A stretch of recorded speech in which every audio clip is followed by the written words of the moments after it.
রমজানে আমরা যে নেকামল করছি টুকটাক, 30টা রোজা রাখছেন বেশিরভাগ মানুষ মাশাআল্লাহ, তারাবির নামাজ পড়ছেন, কোরআনে কারিম একটু একটু করে যতটুক পারছেন, কেউ 1 খতম, কেউ 2 খতম, যে যতদূর পারছেন, কেউ 1 খতম না পারলে যতদূর পারছেন তেলাওয়াত করছেন, আলহামদুলিল্লাহ। অনেকে দান সাদাকা করছেন, সবে কদর ইবাদতের জন্য চেষ্টা করছেন।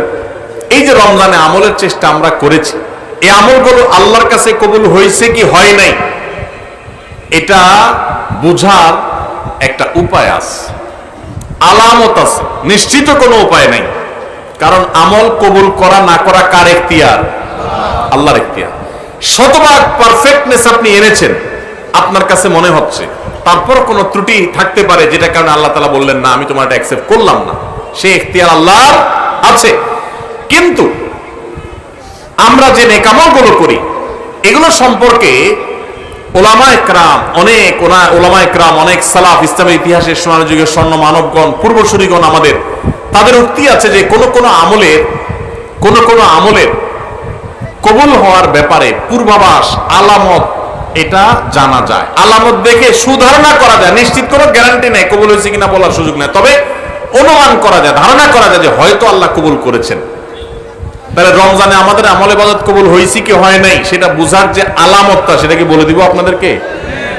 তাহলে একটু মাপে নিলেন যে আপনার আমলটা কবুল হলো কি হলো না, চেষ্টা করলেন, উৎসাহিত হলেন, অনুপ্রাণিত হলেন, বলবো আমি সেটা?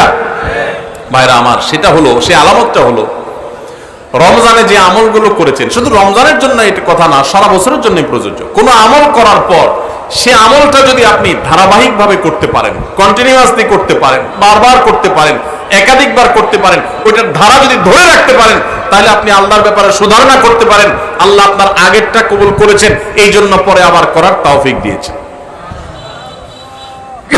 আল্লাহর কাছে আমল এবং ইবাদতে কবুলের একটা ছোট্ট আলামত এটা, যে আল্লাহ তাআলা রমজানে আপনি ফরজ রোজা রেখেছেন, রমজানের পরে শাওয়ালের 6 রোজা রাখার তৌফিক হয়েছে, সোমবার বৃহস্পতিবার রোজা মাঝে মাঝে রাখার তৌফিক হয়, চাঁদের 13, 14, 15 রোজা রাখার তৌফিক হয় মাশাআল্লাহ। তাহলে আপনি সুধারণা করতে পারেন আমার রমজান রোজা আল্লাহ কবুল করেছেন, সম্ভবত, নিশ্চিত না, হয়তো আল্লাহ কবুল করেছেন, সেজন্য আমাকে ওইটা আবার নতুন করে করার তৌফিক দিয়েছেন। রমজানে আপনি তারাবির নামাজ পড়েছেন, রমজানের বাইরে 5 ওয়াক্ত নামাজ ধরে রাখছেন, তাহাজ্জুদ মাঝে মধ্যে পড়ার চেষ্টা করেন, হিম্মত করেন, নিয়ত করেন, সুধারণা করতে পারেন আল্লাহ হয়তো আমার রমজানটা কবুল করেছেন। কারণ আল্লাহর পদ্ধতি হলো কোন আমল করার পর বান্দা সে আমলটা যদি আল্লাহ অ্যাকসেপ্ট করেন, ওই আমলটা বান্দাকে নিয়মিত করার সুযোগ দেন, তৌফিক দেন। এটা দেখে আন্দাজ করা যায় যে হয়তো আল্লাহ তাআলা আমল কবুল করেছেন। আর রমজানের আমল রমজানেই শেষ, একেবারে প্যাক করে ফেলছেন, আর আমলের ধারে কাছে যান নাই, তাহলে লক্ষণ খারাপ। আপনার আমল কবুল হয়েছে কিনা গ্যারান্টি কেউ দিতে পারবে না, হয়তো কবুল হয়ে গেছে, কিন্তু এখানে লক্ষণ খারাপ। আপনার টেনশনের কারণ আছে যে আমি কেন আর আমলগুলো করতে পারছি না, তাহলে কি আমার আমলগুলো আল্লাহ কবুল করেন নাই? ভাইরা আমার, এটাকে আমি একটা উপমার সাথে দিয়ে একটু বোঝানোর চেষ্টা করি। উপমাটা হলো হালখাতা। আপনাদের এলাকায় হালখাতা আসেনি? এখন আগের মতো এত ব্যাপক হালখাতা সিস্টেম নাই। আমরা আমাদের শৈশবে দেখছি প্রত্যেক দোকানে দোকানে হালখাতা আছিল।